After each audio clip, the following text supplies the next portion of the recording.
Chapter 18. By the time Cole and Edwin returned to camp, Garvey was up and had a fire burning.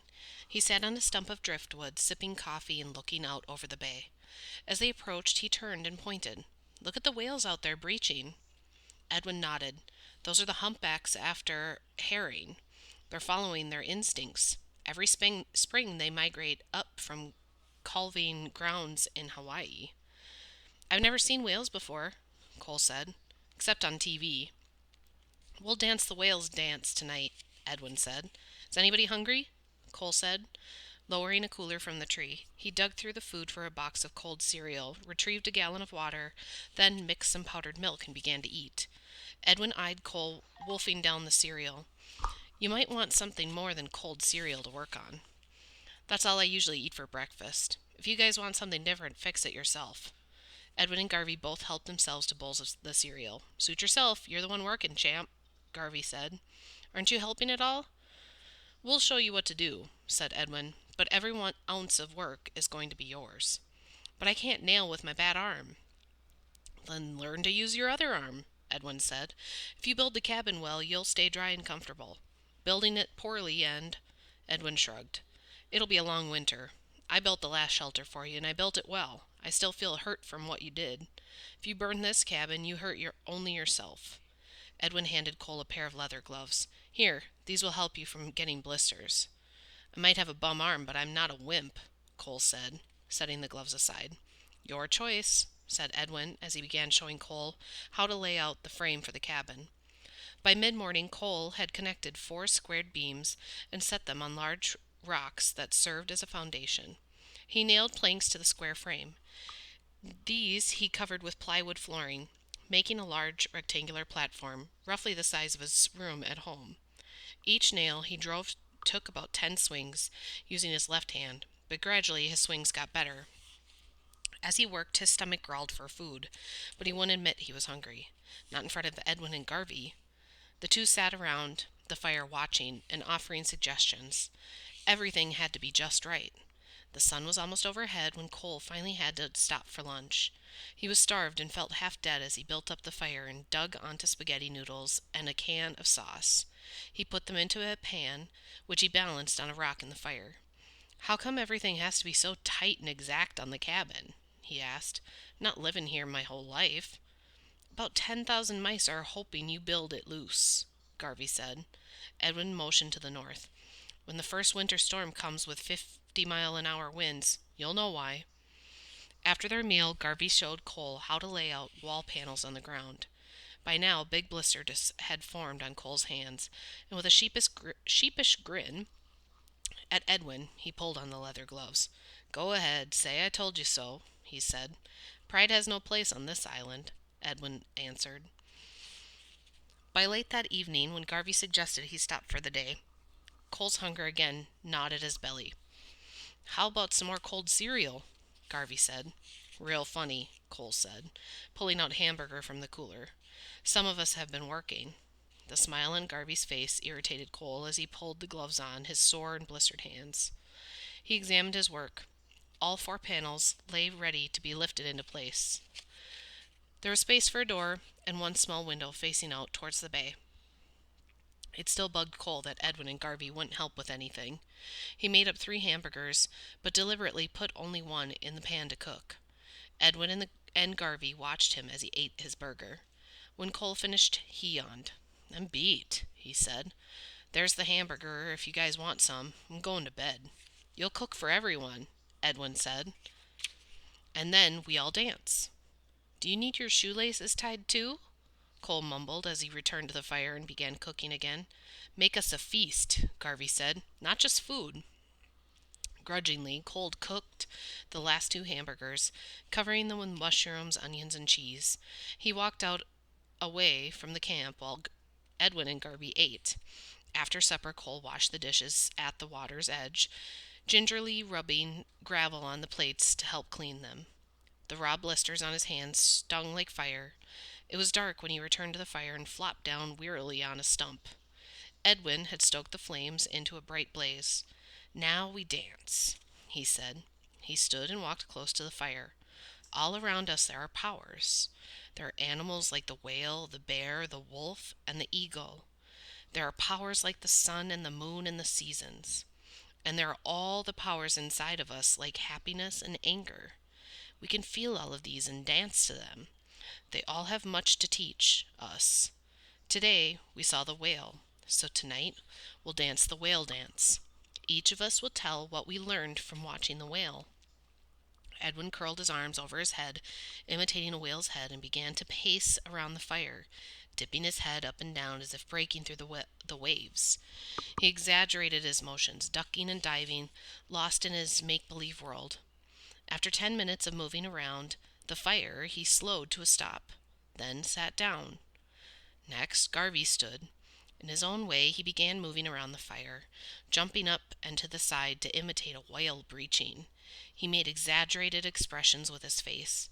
Around and around the fire he moved, finally slowing until he sat down and rested peacefully on a log near the flames.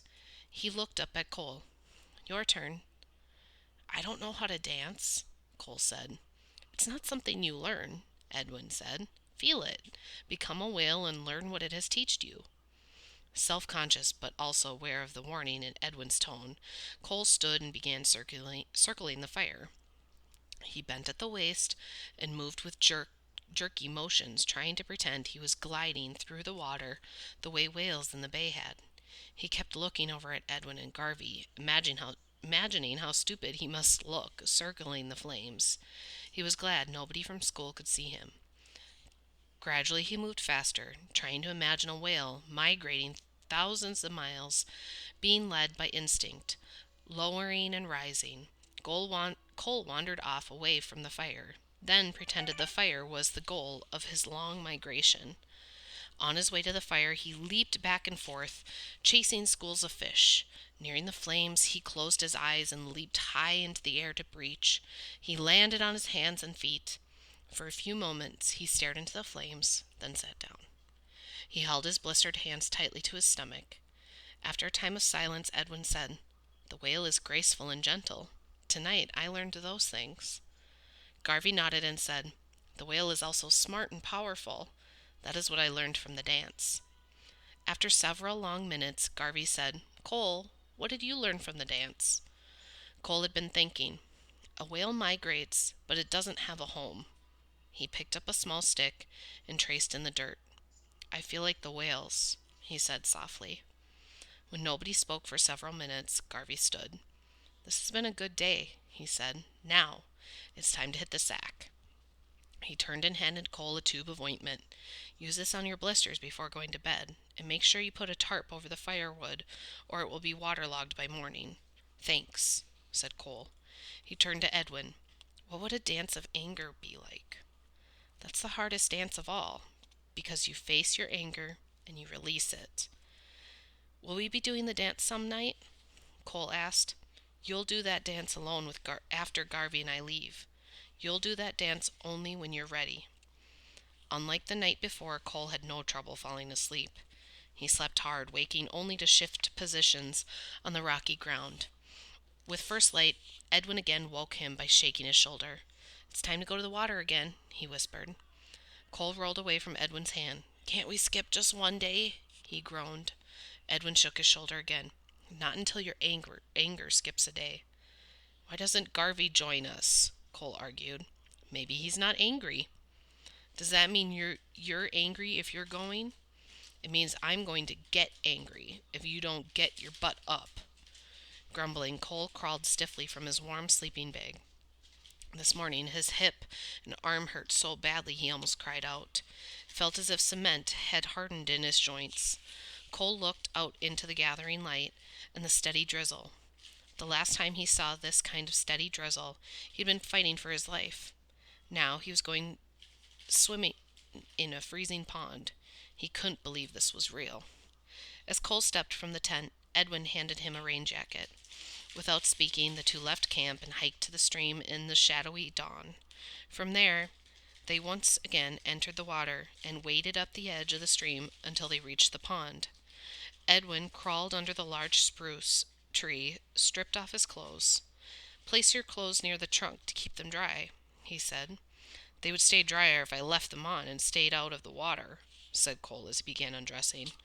Soon he and Edwin sat together on the rocky ledge.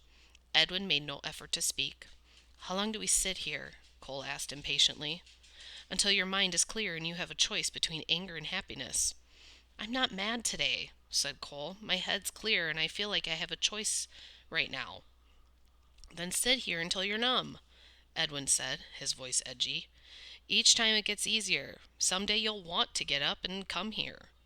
That'll be the day, Cole grumbled, shivering. He felt his skin growing numb and his breath cooling.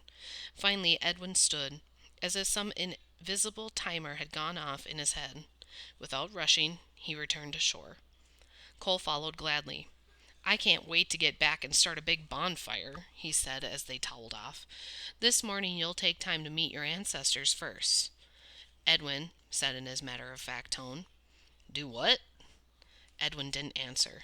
He finished dressing, then walked towards the rocky slope beside the pond. As he angled along the bottom, he searched the ground. Suddenly he stooped over and picked up a round rock the size of a bowling ball. He ran his fingers fondly around the rough surface as if he had touched the rock before. What are you doing? Cole asked. Touching my ancestors. You're too weird, Cole said. Edwin handed the rock to Cole. What do I do with this? Asked Cole. Just follow me, I'll explain. Edwin started up the rocky slope. Trust me. How far are we going? Cole asked. Edwin continued up the long slope. Grumbling, Cole followed. As they walked, Edwin spoke. Your life isn't an accident. Many generations of your ancestors struggle through life, learning lessons, making mistakes, just as you have. Each generation passed on to the next what they learned and all they became. After several hundred feet, Cole's right arm ached from carrying the heavy stone. He stopped and looked back. They were barely halfway up the slope. Pretend that rock is your ancestors, said Edwin. Climbing this hill is your life. With each step you carry your ancestors with you, in your mind, in your heart, and in your soul. If you listen, your ancestors reach out from the rock and teach you the lessons of their struggles. Hear your ancestors. Someday you'll pass those lessons on to others. Cole acknowledged Edwin's words with a weary grunt and struggled on without complaining. By the time they reached the top, he breathed heavily.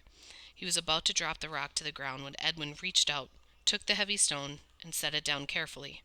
Treat your ancestors gently, he said. Cole shrugged. What are they, wimps? Edwin ignored Cole's comment. I've carried that stone up this hill hundreds of times, he said.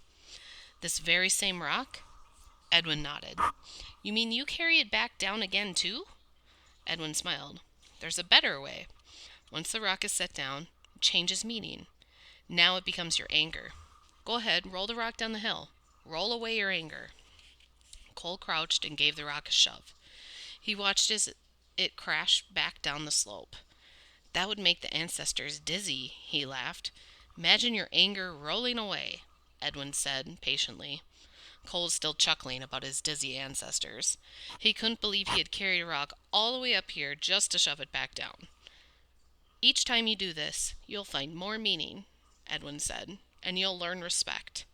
What do you mean each time I do this? I'm not going to carry that stupid rock up this hill every day. Stay angry if you want. It's up to you. When I was here at your age, I found it was good to carry the rock every morning after I swim. Cole turned to Edwin. What makes you think you know everything that's good for me? Edwin drew in a long, deep breath. I don't. Nobody does. We all search for answers the same as you. Then why do you keep telling me what to do? Edwin smiled. That's the first intelligent question I've heard you ask all morning. He shrugged. Maybe Garvey and I want redemption for our own mistakes in life. We were never able to help those we hurt. Well, it's my life, Cole said, not yours. We should have stayed in the water longer, said Edwin, heading down the hill towards camp. Chapter 19. After returning to camp from his swim, Cole smeared lotion on his sore and blistered hands. A movement caught his eyes as he pulled on the leather gloves to start working. Hey, look, he called, pointing across the bay. Is that a coyote? Edwin and Garvey looked up at a ghost-like figure moving along the far shoreline. "It's a wolf," Edwin said. "A big one." The solitary gray animal loped along the shore, stopping every dozen strides to look around and sniff among the rocks. When it reached the stream, it lowered its head to drink, then bounded across the shallow rapids and disappeared into the thick underbrush. "Tonight we dance the wolf dance," Garvey announced. Already Cole had begun framing the roof. He worked hard and deliberately without speaking. He wasn't mad. He just didn't feel like speaking to anyone today. Edwin and Garvey sat watching, occasionally offering bits of advice. By mid-afternoon, Cole had finished covering the roof rafters with plywood and began nailing plywood to the wall panels. Every cut had to be made with a handsaw. The rain made the wood slippery and the ground muddy. In the late afternoon, Cole rolled black tar paper over the roof and tackled it down. Now the cabin was ready for the galvanized roofing sheets. As he struggled to lift the awkward sheets onto the roof, wind caught at them. One sheet bent in half. Edwin and Garvey refused to help, even though Cole cast a few hard glances their way. Finally, darkness fell across the bay and Cole quit working. "Next year, every trace of your existence here will be removed from the island," Edwin said. "Taking this structure back down will be your last chore before leaving." "I'll just burn it," Cole grumbled as he headed towards the tent. "I've had practice with that." "Where are you going?" asked Garvey. "I'm hitting the sack." "Not so fast, champ. We're hungry, and you still haven't danced the wolf dance. I'm dog tired, and I'm not your slave. There's cold cereal over there if you want some." Cole crawled into the green canvas tent. "Have a good sleep," called Garvey. "Tomorrow we tear down the shelter and head back to Minneapolis." Cole poked his head back out the tent flap. "What are you talking about?" "You're finished here," said Garvey, his voice hard and absolute. "There's not enough room on this island for both you and your attitude." Cole's thoughts raced. Garvey must be bluffing, but what if he wasn't? Nothing was worth that gamble. Cole stumbled from the tent. Okay, I'll fix you some supper." "It's not about supper," said Garvey. "It's about the chip on your shoulder. You still think life is a free ride. You're still blaming the world for everything and looking for the easiest way to get by. It's only been 2 days, and already you've got your attitude back." "I'm sorry," Cole stammered. "I didn't mean it." "Don't apologize to us," Garvey said. "Apologize to yourself. It's your life you're betraying, not ours." Cole crossed from the tent to the fire and fed wood quickly onto the flames. Not a word was spoken as he prepared instant chicken casserole mix for Edwin and Garvey. He made extra effort to serve the food up nicely, but instead, he didn't feel much like celebrating. He felt frustrated and desperate. Edwin and Garvey ate in silence. "I said I was sorry," Cole said. "You also said you had changed," answered Edwin. "Please don't take me back." Cole's voice wavered. Oops. "I promise I'll try harder. I'll do anything you ask." Edwin stood and faced Cole across the fire. "It's time to cut losses and send you home." "I didn't mean what I said, I just..." Edwin held up his hand. "Stop your mindless talking. Your words insult me. They're just noise in the air. They don't mean anything. Tomorrow morning, I want you to get up alone and soak. Then I want you to carry your ancestors and roll your anger away. When you return to camp, we'll see what you've learned." Edwin turned and headed for the tent. Garvey followed. "Hey, aren't we going to dance the wolf dance?" Cole asked as he strung the coolers up in the tree, away from the bears. "We're going to bed," said Garvey. "You're the one who spotted the wolf. Do whatever you want. That's your usual program." Cole watched as the men entered the tent, leaving him alone. The rain had let up, but a lonely breeze flapped the tent awning and chilled the night air. Cole was bone weary as he walked to the water to clean dishes. The tide was letting out, and he tripped, skinning his shin on the rocks. Limping back to camp, he stood beside the fire, nursing his bruised leg. He felt as alone and frustrated as when he had been mauled on the rocks. Edwin and Garvey didn't understand. They didn't know what it was like to be this alone, this afraid. As Cole stared into the flames, he thought about the wolf. The wolf was alone too, without anybody to care for it. Cole shook his head. That wasn't exactly true. Wolves often hunted in a pack. Together, they accomplished more than they could alone. As Cole stared into the flames, he found himself crouching like a wolf. Slowly, he inched forward around the flames. His head hung low as if prowling. Gradually, he circled faster, pretending to run with the pack in pursuit of a wounded moose. He felt the power of the pack working together. The pack was powerful when they depended on each other. Any wolf that left the pack lost the protection of the other wolves and became weaker, no longer sharing the pack's food. Almost reluctantly, Cole finished his dance. Trying not to wake the others, he entered the tent and prepared for a bed. As he squirmed into his sleeping bag, a voice surprised him. "What did you learn?" Garvey asked. "That you need the help of others, like a wolf pack." "Good night," whispered Garvey. "Good night," said Cole. Edwin coughed. "Have a good soak tomorrow." Cole woke often during the night, afraid he might oversleep. He kept lifting the tent flap and peering out. When it seemed the night would last forever, the blackness finally softened into a dull gray. Cole could see the point of rocks at the opening of the bay. He dragged himself out of his bag. It was time to go to the pond. The rain had let up, so he rolled his clothes into a bundle and crawled outside the tent to dress. Even without rain, the air had a brisk edge to it. Cole couldn't believe he was getting up this early to go sit in a freezing river. Maybe a jail cell wouldn't be so bad.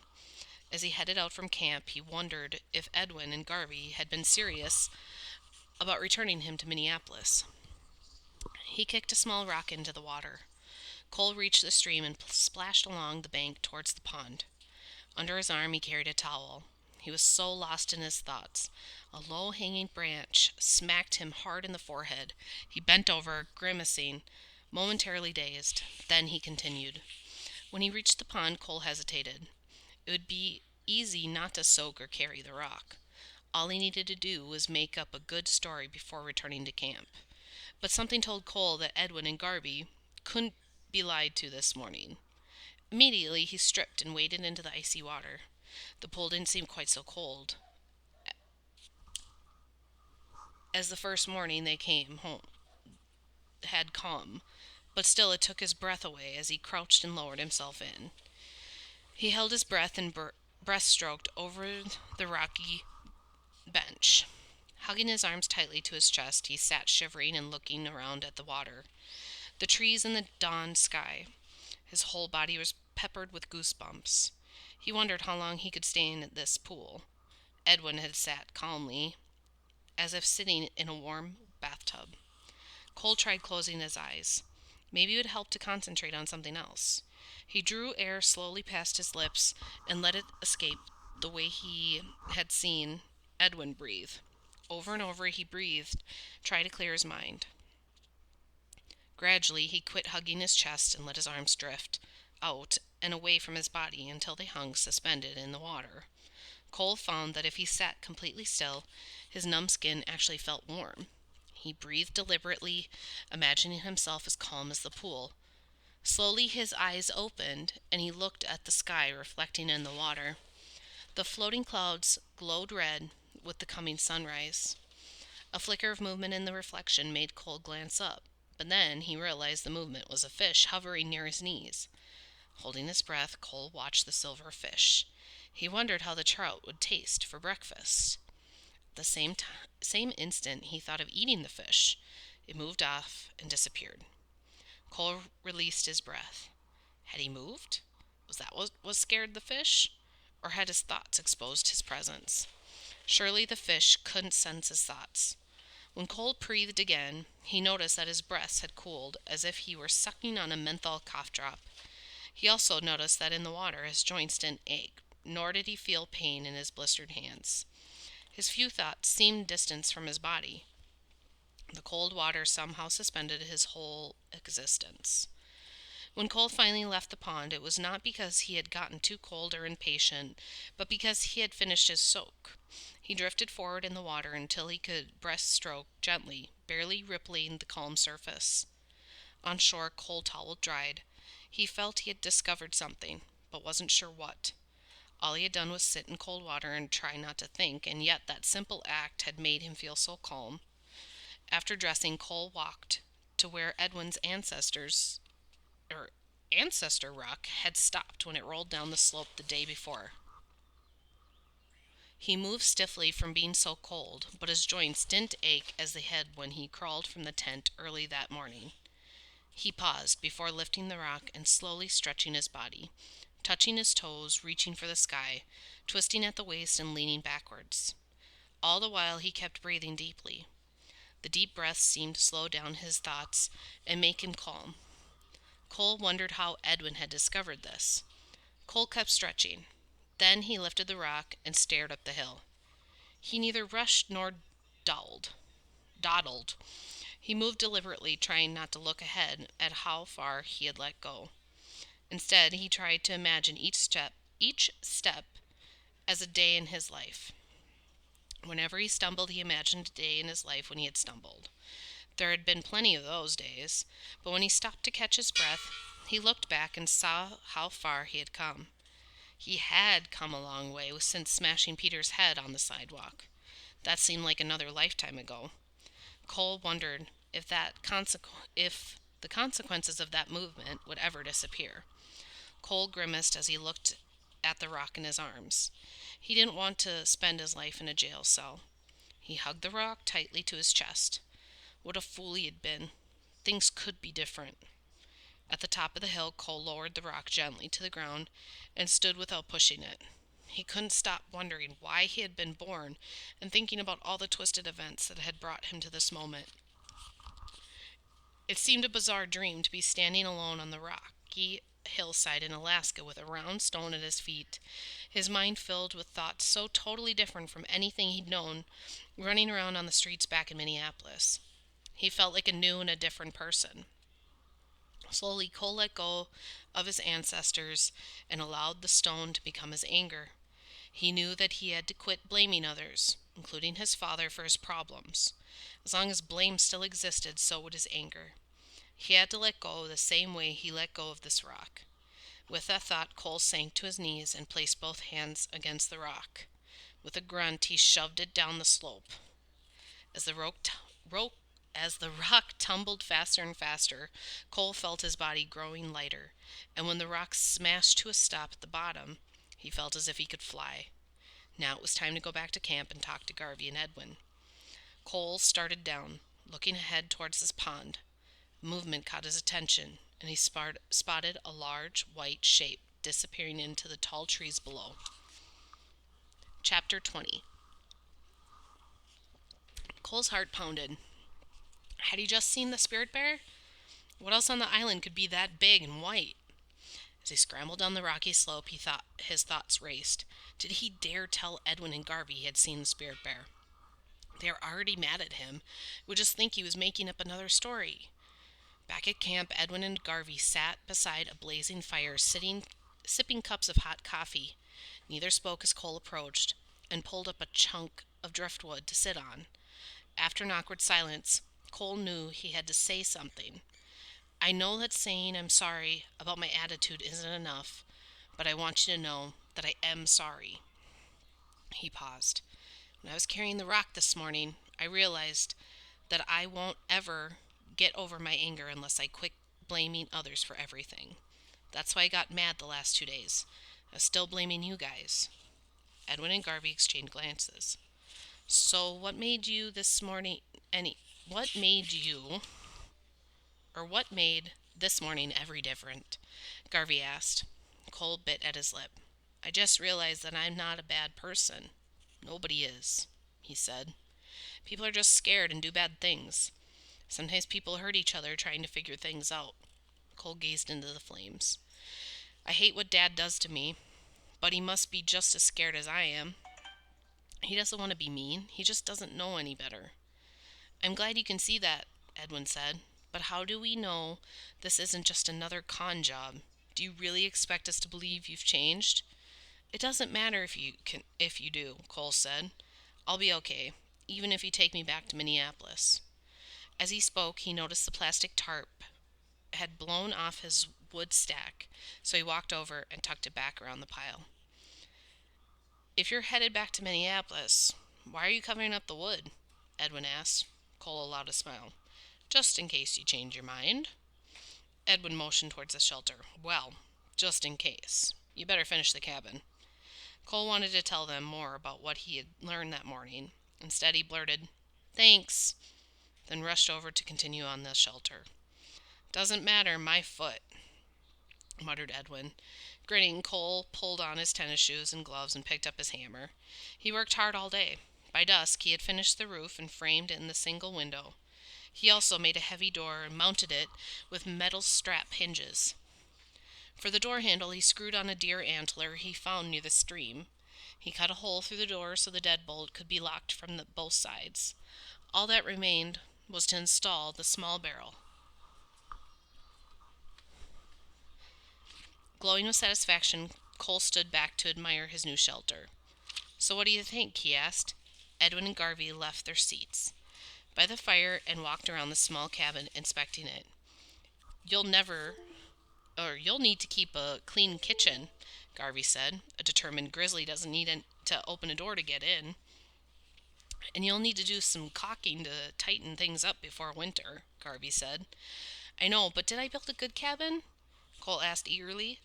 Edwin and Garvey both smiled. Not bad for someone who didn't care whether or not he stayed, Garvey winked. Shouldn't fall down, Edwin allowed. Tomorrow, I'll show you how to run the stovepipe through the roof, and then we'll be leaving. You'll have the whole summer to build furniture. Cole's body ached with weariness, and he stifled yawns as he prepared supper.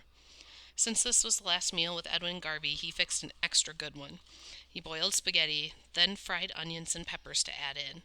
While the sauce was simmering, he mixed some biscuits. A scrap of roofing tin propped up near the fire acted as a stove and baked the biscuits with its hot reflection. Where did you learn that trick? Garvey asked. Cole shrugged. Just figured it might work. He brought over a leftover chunk of plywood and set it on the stumps to make a low table, trying to think what else he could do to make the meal special. Cole went to his duffel bag in the tent. He dug to the bottom and found a towel. He returned and spread the colorful blanket across the plywood like a tablecloth. Last, he rummaged through the supplies until he found a candle to place in the middle of the low table. Grub's up, he announced. We're having a feast. Throughout the meal, the cold breeze kept blowing the candle out. Finally, Cole went to the cabin and brought back the glass mantle from his lantern and placed it over the candle. This feast needs a candle, he announced. When they finished the spaghetti and biscuits, he handed out Snickers bars from the supply box. They aren't very fancy, he said, but they're my favorite kind. If you eat them slow and close your eyes, you can pretend it's dessert from some fancy restaurant. Nothing wrong with this meal, said Garvey. Edwin nodded. It's good food, so tell me, what dance should we do tonight? How about the spirit bear dance? Cole said. Edwin eyed him quizzically. Did you see the spirit bear today? Cole hesitated before answering. I saw something big and white disappear into the trees near the pond. Was it the spirit bear? Cole wanted so badly to tell the truth. He nodded. Are you scared of being here alone with the bear after what happened? Cole shook his head. I'm not scared of the bear, but I am scared of being alone. He looked at Edwin. How did you feel when you were here? Edwin looked deep into the flames, his faraway gaze conjuring up memories. At first I was so lonely it hurt, but with time I felt peaceful inside. With no further words, the three of them sat as if in a trance, staring into the flames until darkness fell. Finally, Edwin looked up at the dark sky. It's a great night for a spirit bear dance, he said to Cole. You go first? I need to think about it. Edwin shook his head. When you dance, it's your heart and soul speaking. You don't need to think. If you saw that spirit bear, you go first. Hesitantly, Cole stood. In the village, when we dance, we always beat a drum, Edwin said. Do you want me to keep a rhythm? Cole shrugged. Sure, whatever. Edwin left the fire and returned holding 2 short chunks of driftwood. He sat down and began striking them together with a hallowed knock. Again and again he hit the chunks of wood as if beating a drum. As the rhythm echoed down the shore and out across the water, Cole began moving. He let the story of his first visit to the island become his dance. Approaching the flames, then fading away into the dark, he appeared and disappeared. Each time he reappeared, he moved closer to the fire, as if threatening to attack Edwin and Garvey. He hunched over, his movements ghost-like. Then he flung himself to the ground beside the flames, clawing and kicking. In his mind, he relived the mauling. He grabbed at twigs and broke them as if they were his bones. Grimacing on the ground, he heard Edwin beating the pieces of driftwood in a hypnotic rhythm. Cole raised his head and spit into the dark. Then he pretended to lick up the spit. Last, he reached out as if touching the spirit bear. He froze in the touching position for a long moment, then stood and walked proudly off into the dark. When Cole returned to the fire, he sat down. Edwin handed the chunks of driftwood to Cole. "That was a good dance. Now you keep the rhythm." Awkwardly at first, Cole knocked the pieces of driftwood together the way Edwin had. With a regular beat, it felt like the beating of his heart. Edwin stood and began to dance. He stalked proudly around the fire, sniffing at the air. Oops. Slowly, he came up behind Cole and Garvey. When they turned to look at him, he backed away. Again and again, he repeated this movement until they no longer turned to look back. Then he came and knelt in front of them. That was how he ended his dance.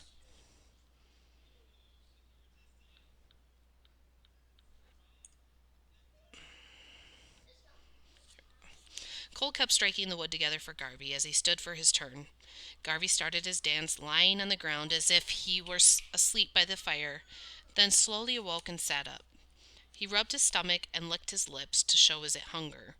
Then he rose and moved around the flames, eating berries off imaginary brushes and catching fish from an imaginary stream.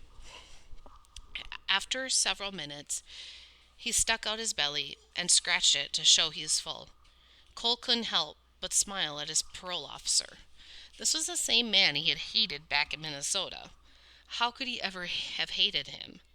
Garvey spun around as if in surprise and gazed back at Edwin and Cole. He began prowling back and forth, moving closer.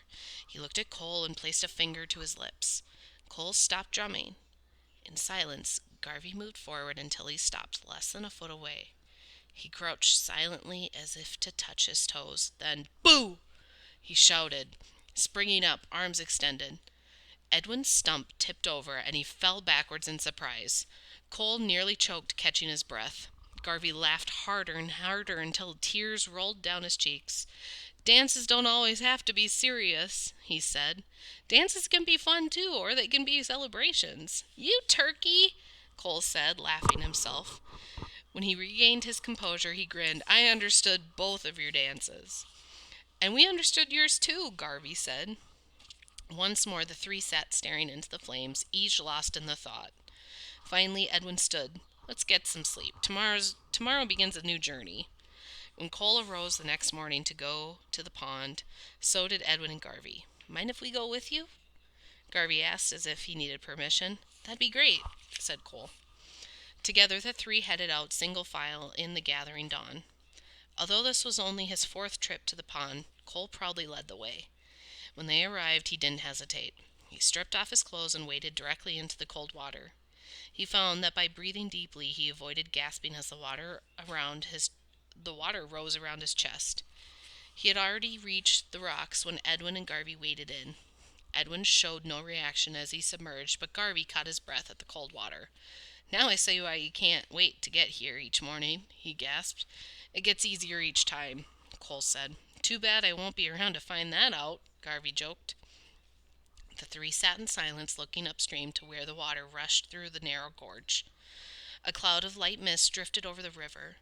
Cole closed his eyes and ignored the men beside him. It wasn't the same having others here. Being alone was what made this place so special. Cole breathed deeply, once again feeling the icy numbness creeping into his body. He opened his eyes once to see if Edwin and Garvey were ready to leave, then reminded himself that he would leave only when he felt it was time. And finally, it was time. With a final breath, Cole opened his eyes and slid off the shelf. Edwin and Garvey remained eyes closed. but Cole felt no obligation to prove anything by waiting for them. When he reached the shore, he toweled off. He was half dressed by the time Edwin and Garvey left the water. "So, who's carrying the ancestor rock this morning?" Cole joked. Edwin and Garvey eyed him without laughing. "I was just joking," Cole said. "I'll carry it." By the time they finished climbing the hill and rolling away anger, a bright sun had broken through the clouds. They hiked back to camp laughing and joking as if they were old friends. Nobody ever would have guessed that this morning marked the beginning of Cole's year-long banishment. Edwin showed Cole how to install the stovepipe through the roof, and then he and Garvey prepared to leave. They took down their tent and loaded their belongings into the boat. Still they joked and kidded lightheartedly. When all was finally ready, the joking stopped. Garvey pulled out a small package and presented it to Cole. Cole opened it to find a large hunting knife in a leather sheath.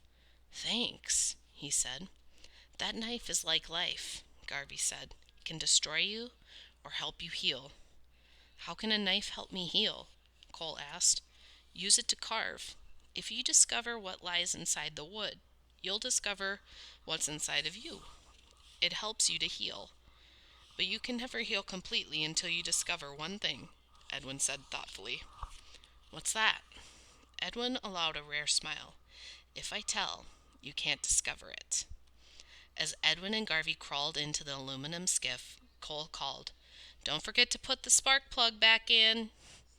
"It's been back in for 2 days," Edwin said, giving the starter rope a sharp pull.